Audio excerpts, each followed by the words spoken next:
આજે તો વહેલા સવારમાં 5:15 વાગ્યામાં રેડી શેડી થઈને જવાનું થયું બહાર. ક્યાં જવાનું થયું ચાલો કહો આગળ. હેલો ગાઈઝ, મારા મિની બ્લોગમાં તમારું સ્વાગત છે. હું ને મારા પતિદેવ જો નીકળી ગયા બહાર.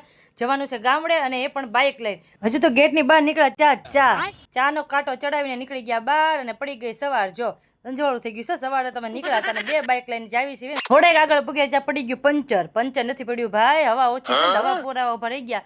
બધાને ભૂખ લાગી ગઈ હતી કેમ કે સવારમાં નાસ્તો કઈ નથી આવ્યા એટલે ગેલોપ્સે ગાડી ઊભી રાખી દીધી અને ગાંઠિયા, ફાફડા, થેપલા, દહીં ને બધા નાસ્તો મંગવી લીધો. કોણ અમારી જેમ સવારમાં નાસ્તા કર્યા વગર હાલતું નથી કમેન્ટમાં કહેજો. ને હું ને મારા પતિદેવ જો ખાવા મળ્યા નાસ્તો. અને જો થોડેક આગળ ગયા ત્યાં પાછો હોલ્ડ પાડી દીધો કે તડકો એટલો છે ને તો યાર નકરી તરસને જ લાગ્યા કરે છે ને. આ ત્રણેય કાંઈક કરે છે. જો શર્ટમાં કાંઈક મચ્છર ઘરી ગયું છે ને તે કાઢે છે. એક છે મારા જેઠ બાપા, એક નણદોઈ છે, એકને તમે ઓળખો છો મારા પતિદેવ છે. અને જો શેવડીનો રસ પીવો તો પણ શેવડીના રસના માલિક જ નહોતા એટલે પી લીધી ફ્રૂટી.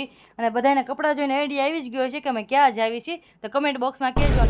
અને મારે સાડી પહેરવાની હતી ને પાછો પાડી દીધો હોલ ને મેં પહેરી લીધી સાડી કેમ કે આપણે ખરખરાના કામમાં જાય સાડી તો પહેરવી જ પડે ને. આવો કલર પહેરવાનો એટલે વધુ બેકાર લાગે.